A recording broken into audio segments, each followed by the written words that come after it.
So kama vile viongozi wengine wamesema, jambo ambalo limetuleta hapa ni kwa sababu ya brother yetu, kijana yetu Bwana Mashenda, kwa sababu ya kuuawa akipigania haki ya wananchi wa Mbeere North na Isiala.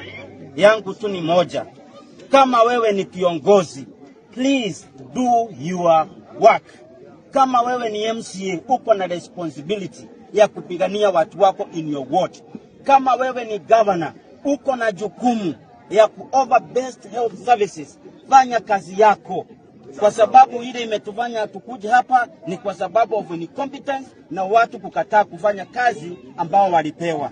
Ya mwisho, kama wewe ni mbunge, kazi ya mbunge si kwenda kutetea serikali, ni kutetea wale watu walikuchagua. San Andres.